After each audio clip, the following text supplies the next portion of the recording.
দরদ সিনেমার গান দেখা হয়েছে আর ইনশাল্লাহ সিনেমা হলে গিয়েও দেখবো সময় সুযোগ হলে।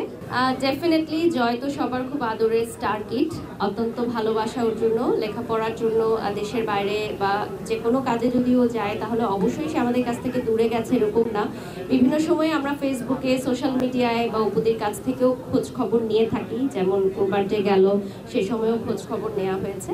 তো ডেফিনেটলি সবার ভালোবাসার জয়, ও ভালো থাকুক সুস্থ থাকুক।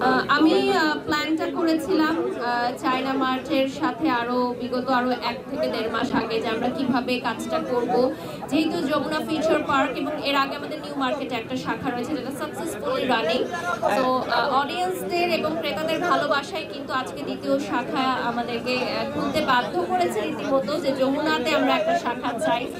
তো আজকে যেহেতু অর্নামেন্টসটা আমি পরেছি, অর্নামেন্টসটা একটু ফোকাস করার জন্য আজকে এই আউটফিটটা না, এটা রাতহাজ ফ্যাশন থেকে নিয়েছি আমি। আর আমার যে অর্নামেন্টসগুলো এগুলো চায়না মার্টের। আরো কিছু অর্নামেন্টস পরবো হয়তো ভেতরে গিয়ে, যেটা পছন্দ হয়। এটা তো আদিল ভাই বলতে পারবে ভালো কি দাম, আপনি বলেন। আচ্ছা, এটার দাম হচ্ছে আপনার 9500 টাকা, প্রায় 10,000, প্রায় 10,000 টাকা। ডেফিনেটলি স্পেশাল কজ ডানা কাটা পরি আসছেন। সো পরি যেহেতু আসছেন এজন্যই আসলে স্পেশাল, এবং আমরা চেয়েছিলাম স্পেশাল কাউকে দিয়ে আমাদের গ্র্যান্ড ওপেনিংটা করাবো। আর এখানে ডেফিনেটলি স্পেশাল হচ্ছে আপনারা এসেছেন। আমরা কিন্তু অনেকজনকেই পারিনি হয়তো পার্সোনালি আমন্ত্রণ জানাতে, যেহেতু ডেটটা আমাদের একদিন একটু পিছিয়েছে অনিবার্য কারণবশত। তো আমরা আসলেই ভেবেছিলাম যে আপনারা এতটা সাড়া দিবেন। সো ধন্যবাদ আপনাদেরকে, আপনাদের জন্য স্পেশাল হয়ে গেল। আর না, ভাইরাল মুকুটের দাম কেউ জানে না, এটা একটা সারপ্রাইজ। এটা আমাদের শপে আসতে হবে, শপে এসে প্রাইস জানতে হবে। আর আমাদের আজকে কি কোনো অফার আছে? হ্যাঁ, আজকে এখন কোনো অফার আমরা দিচ্ছি না, বাট আমাদের স্নিকার্সের উপর অফার পাবেন। ও, আমাদের নিউ আইটেমস গুলো যেগুলো হচ্ছে শু, এগুলোর উপর অফার থাকবে, স্নিকার্স এবং আরো কিন্তু আইটেমস আমরা আনছি, যেমন ড্রেস আর আরো কিছু আসবে। মানে শুধুমাত্র জুয়েলারি না, আরো অনেক কিছু আসবে। ধন্যবাদ। আমি শুধু এটুকুই বলতে চাই যে সবাইকে, আমরা যারা ব্র্যান্ড প্রমোশন সেক্টরে আছি আমাদের সাথে উদ্যোক্তাদের সম্পর্ক কিন্তু খুবই দারুণ।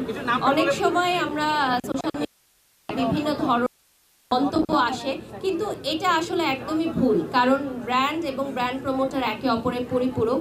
তো সকলের দুর্দিনে আমরা পাশে থাকব, এবং আমি সকল ব্র্যান্ডকে শুভেচ্ছা জানাই। এবং আজকে চায়না মার্টের এই গ্র্যান্ড ওপেনিং এ যেমন আমাদের লাইফ স্টাইলে যা যা দরকার একদম সবকিছুই আপনারা পাবেন। এবং পরবর্তীতে আমরা কিন্তু ড্রেস, জুয়েলারি, শুজ, স্নিকার্স এবং আদার্স আরও কালেকশন, ব্যাগ, ট্রাভেল ব্যাগ সব কিছুই নিয়ে আসবো। এবং যমুনা ফিউচার পার্ক আসলে আমরা সিলেক্ট করেছি কারণ আমাদের অডিয়েন্স, আমাদের ক্রেতা, তাদের পছন্দের শীর্ষে ছিল যমুনা ফিউচার পার্ক। এবং পরবর্তীতে ইনশাল্লাহ হয়তো আরও অন্য অনেক জায়গায় বা মার্কেটে আমাদের শোরুম উদ্বোধন হবে ইনশাল্লাহ, দোয়া করবেন। আমি বলবো যে প্রত্যেকটা মেয়েকে সচেতন থাকতে হবে তার ফিটনেস নিয়ে, তার স্টাইল নিয়ে, ফ্যাশন নিয়ে, যেহেতু আমাদেরকে হাজার হাজার ক্যামেরা দেখছে। সো যেমন আমি চেষ্টা করি আমার ফ্যাশন, আমার ফিটনেস এগুলো নিয়ে অনেক বেশি শ্রম দিতে ক্যামেরার পেছনে, তো সেটাই হয়তো হতে পারে। সৌন্দর্যতা ধরে রাখতে গেলে তাকে একটা সুন্দর মনের অধিকারী হতে হবে। আপনি যতই মেকআপ করেন, আপনার যদি মনটা সুন্দর না হয় আপনার চেহারায় সেটা কখনোই রিফ্লেক্ট করবে না। আমি মনে করি আমি এমন একটা মানুষ যে আমি সবসময় মানুষের উপকারই করতে চাই, কখনো কারো ক্ষতি করা বা হিংসা করা বা এই ধরনের মানে মনের ভিতর কোনো ক্ষোভ রাখা, এগুলো আমার মধ্যে নেই। আমি মানুষের নিতান্তই উপকার করাই পছন্দ করি। এটা হয়তো আমার চেহারায় ফুটে ওঠে, এবং আমি সবসময় স্যাটিসফ্যাকশনটা পছন্দ করি, যে আমি যেটুকুই আসতে পেরেছি যে অবস্থানে, ওটা নিয়ে আমি স্যাটিসফাইড থাকতে পছন্দ করি। মানে ইনার বিউটি যদি আপনার ফেসে রিফ্লেক্ট করে, সেটাই আমার মনে হয় বেস্ট বিউটি। দেখুন, আর্টিস্টদের বিষয়টা এরকম, এক এক সময় এক এক পারিপার্শ্বিক ভিত্তিতে বা এক একটা প্রজেক্টে আমরা এক এক ধরনের পারিশ্রমিক নিয়ে থাকি। তো মেয়েদের বয়স যেমন জিজ্ঞাসা করতে হয় না, তেমন পারিশ্রমিকও জিজ্ঞাসা করতে হয় না। এটা তো ছেলেদের ক্ষেত্রে জানি আমরা আপু। না, এখন তো ছেলে মেয়ে সবাই সমান। যেহেতু আপনি সাহস পায় না যে আপনাকে একটা বলবে লাইভ করার জন্য? না, আসলে তো আমি এখন গতানুগতিক কাজও করতে চাই না, আমি একটু এক্সক্লুসিভ কাজই করতে চাই। একটা সময় আমি অনেক ব্র্যান্ডের সাথে কাজ করেছি, এখন আমি সিলেক্টিভ যে সকল ব্র্যান্ডের ব্র্যান্ড অ্যাম্বাসেডার, যেমন চায়না মার্ট আমাকে ব্র্যান্ড অ্যাম্বাসেডার করে নিয়েছে তাদের সাথে দীর্ঘমেয়াদী কাজের জন্য, এরকম অনেক কোম্পানির সাথেই আমি যুক্ত আছি। আমার মনে হয় যে ডেফিনেটলি ব্র্যান্ড আমাকে দিয়ে প্রমোশন করিয়ে তাদের বেনিফিট হচ্ছে বিধাই তারা আমাকে ব্র্যান্ড অ্যাম্বাসেডার সাইনিং করাচ্ছে। বেনিফিট ছাড়া তো আসলে কেউই কারো সাথে কাজ করে না দীর্ঘমেয়াদী।